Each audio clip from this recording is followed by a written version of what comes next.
அனைவருக்கும் வணக்கம். இது உங்கள் மலைச்சாரல். நான் உங்கள் அகிலா. இன்றைக்கி ஒரு vlog தான் பார்க்க போகிறோம்.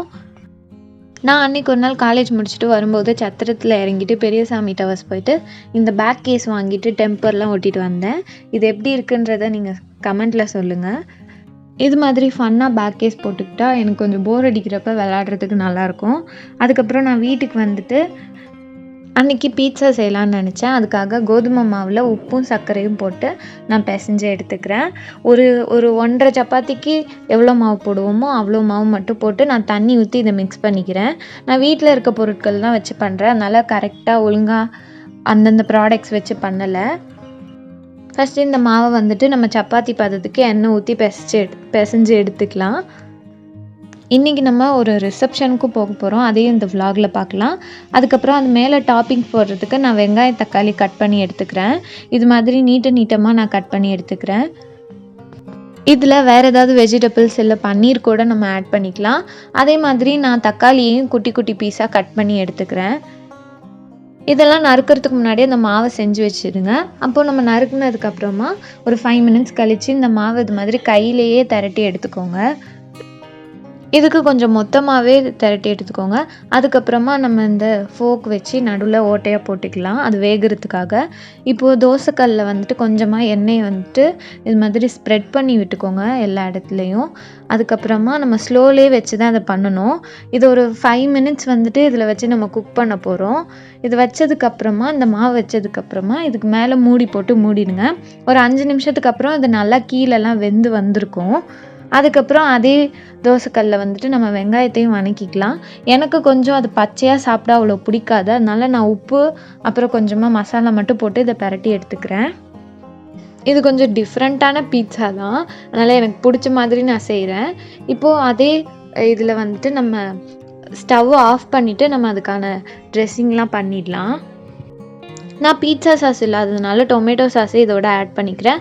அப்புறம் ஏற்கனவே உப்பு போட்டு வெறுமனே வதக்கி வச்சுருந்த வெங்காயம், அப்புறம் மசாலா போட்டு வதக்கி வச்சுருந்த தக்காளி, அதெல்லாம் இதோட ஆட் பண்ணிக்கலாம்.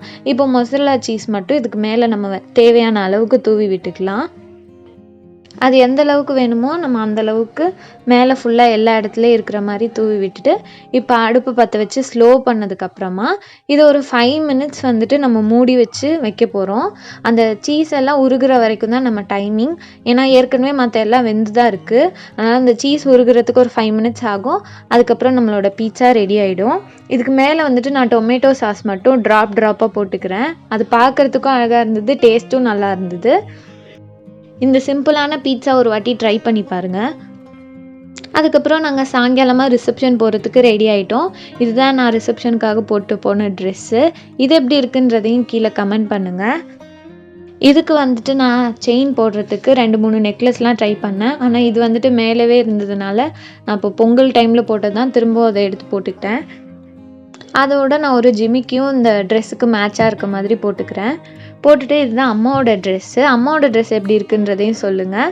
அவங்களதும் ஃபுல்லாக அப்படியே ஜிமிக்கி ஒர்க்லாம் பண்ணி மினுமினுன்னு இருந்தது. நாங்கள் கிளம்பும் போதே நிறைய மழை பெய்ய ஆரம்பிச்சிருச்சு. மழை பெஞ்சனால ஆட்டோவும் கிடைக்கல, காரும் கிடைக்கல. அதுக்கப்புறம் ரொம்ப ட்ரை பண்ணி ஒரு ஆட்டோ கிடச்சிது. அதுக்கப்புறம் தான் நாங்கள் கிளம்பி போனோம். போகும்போதே லேட் ஆகிடுச்சு. மழை ரொம்ப பெஞ்சதுனால எங்களுக்கு வேறு போகலாமா வேணாமான்னு வேறு டவுட்டாக இருந்தது. அதுக்கப்புறம் கிளம்பிட்டோம். போகும்போது சரி கொஞ்சம் தூரம் போனதுக்கப்புறம் மழை விட்டுருன்னு பார்த்தா அப்படியும் விடவே இல்லை. ரொம்ப பெஞ்சிச்சு. அதுவும் வேறு சாரல்லாம் அடிச்சுட்டு நனைஞ்சிக்கிட்டே நாங்கள் போனோம். இங்கே பாலத்துக்கு கீழெல்லாம் பாருங்கள் எவ்வளோ 2 வீலர்ஸ் வந்து மழைக்காக ஒதுங்கி இருக்காங்கன்ட்டு. நைட் டைம் மழையில் திருச்சி இப்படி தான் இருந்தது. நாங்கள் அப்புறம் எப்படியோ ஹைவேஸில் வந்து மன்னார்புரம் ரீச் பண்ணிட்டோம். இந்த மன்னார்புரத்தில் நம்ம காலேஜ் முடிஞ்சு போகிறப்ப எவ்வளவோ வாட்டி இந்த வெயிலில் நான் நடந்து வந்திருக்கேன். ஆனால் இவ்வளோ மழையோட அப்படி குளிர்ச்சியாக பார்க்குறதுக்கு ரொம்ப நல்லா இருந்தது. நாங்கள் மத்தியான டைமில் தான் இந்த சைட்லாம் வருவோன்றனால பயங்கரமாக வெயில் அடிக்கிற டைமில் நடந்து வர மாதிரி இருக்கும். இப்போ ஆட்டோக்குள்ளேயே உட்காந்துட்டு இந்த மழையை ரசிச்சுக்கிட்டு இந்த மன்னார்புரம் பார்க்குறதுக்கு ரொம்ப நல்லா இருந்தது. அங்கே சிக்னலில் கொஞ்சம் நேரம் நின்னோம். அங்கேருந்து பார்க்குறதுக்கு மழை ரொம்ப அழகாக இருந்தது. அதுவும் அந்த ரோட்டில் படுறதெல்லாம் பார்க்குறதுக்கு மினுமினுன்னு குட்டி குட்டியாக மினுக்கிக்கிட்டு அழகாக இருந்தது. அதை பார்த்துட்டு நாங்கள் அப்படியே கிளம்பிட்டோம். நாங்கள் ரிசப்ஷன் அட்டன் பண்ணுற மஹால் வேறு எங்கே இருக்குதுன்னு கரெக்டாக தெரியல. அதுக்கப்புறம் நாங்கள் எப்படியோ அங்கே போய் சேர்ந்துட்டோம். இதுதான் மன்னார்புரம் பஸ் ஸ்டாப்பு. இந்த இடத்துலையும் பஸ்க்காக எவ்வளவோ நாள் வெயிட் பண்ணி நின்றுட்டு இருந்திருக்கோம்.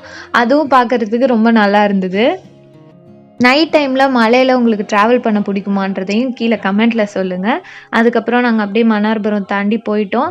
இந்த அம்பேத்கர் ரவுண்டானா கிட்ட வரும்போது இங்கே அம்பேத்கரோட சிலை இருக்கும். இந்த ரவுண்டானா பேர் எனக்கு தெரியல. இந்த கிராப்பட்டி அப்புறம் கருமண்டபம் போகிற ரோடெலாம் பிரிகிற இடத்துல அந்த லைட்டிங்லாம் ரொம்ப அழகாக இருந்தது. நாங்கள் எப்படியோ மஹாலுக்கு ரீச் ஆகிட்டோம். அம்மா 12th படிக்கும்போது அவங்களோட கிளாஸ்மேட்டு பையனுக்கு தான் இன்றைக்கி ரிசப்ஷன். அதுக்கு தான் நம்ம வந்திருக்கோம்.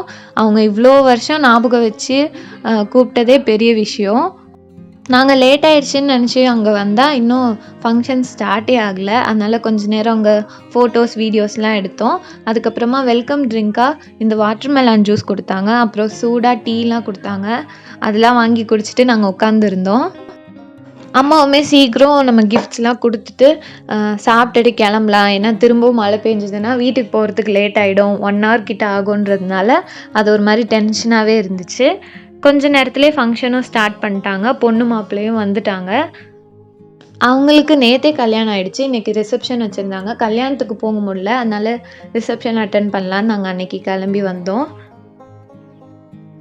பொண்ணு மாப்பிள்ளையெல்லாம் வந்ததுக்கப்புறமா கொஞ்சமாக ஃபோட்டோஸ்லாம் எடுத்தாங்க. அதுக்கப்புறம் இந்த கேக் கட்டிங் செரமனி தான் நடந்துச்சு. இதெல்லாம் முடிகிறதுக்கே 8:30 ஆகிடுச்சு. அதனால் நாங்கள் சரி நம்ம போய் சாப்பிட்டுட்டு வந்துடலான்னு சொல்லிட்டு நாங்கள் சாப்பிட்ற இடத்துக்கு போயிட்டோம். அங்கே பஃபே சிஸ்டம் தான் வச்சுருந்தாங்க. ஏற்கனவே நம்மெல்லாம் ரிசப்ஷன் போகிறதே ஒரு நாள் நல்லா சாப்பிட்றதுக்கு தான். அதுவும் முஸ்லீம் வீட்டு ரிசப்ஷன்னா சொல்லவா வேணும். அங்கே பிரியாணி, 65 அப்புறம் இந்த பரோட்டா எல்லாமே வச்சுருந்தாங்க. ரொம்பவும் சூப்பராக இருந்தது. அதே மாதிரி நிறைய டிஷ் இல்லாமல் ரொம்பவே மினிமலாக அதே மாதிரி ரொம்ப டேஸ்டியாகவும் வச்சுருந்தாங்க. அதை சாப்பிட்டு முடிச்சுட்டு வெளில வந்தால் பீடா, பாதாம் பால் அப்புறம் ஐஸ்கிரீம்லாம் வச்சுருந்தாங்க. அங்கே நான் ஐஸ்கிரீம் வாங்கி சாப்பிட்டேன். நல்ல ஒரு டின்னர் சாப்பிட்டதுக்கப்புறமா ஒரு ஐஸ்கிரீம் சாப்பிட்றதோட சுகமே தனி தான். அதுக்கப்புறம் நாங்கள் ஸ்டேஜுக்கு போய் ஃபோட்டோஸ் எடுத்துகிட்டு கிஃப்ட்ஸ்லாம் கொடுத்துட்டு கிளம்பிட்டோம் அங்கேருந்து. திருச்சி சென்ட்ரல் பஸ் ஸ்டாண்ட் இப்படி தான் இருக்கும் நைட் டைமில். இங்கே சங்கீதாஸ் ரொம்பவே ஃபேமஸ். அதெல்லாம் பார்த்துக்கிட்டு அந்த லைட்டெல்லாம் ரசிச்சுக்கிட்டு நாங்கள் அப்படியே பஸ் ஏறிட்டோம்.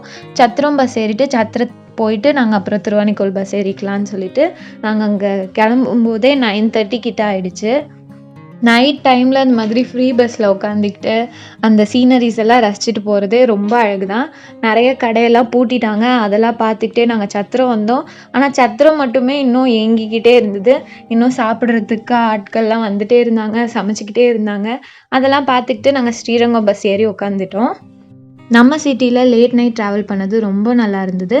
இந்த விலாக் உங்களுக்கு பிடிச்சிருக்குன்னு நினைக்கிறேன். இவ்வளோ நேரம் பொறுமையாக இந்த வீடியோ பார்த்ததுக்கு நன்றி.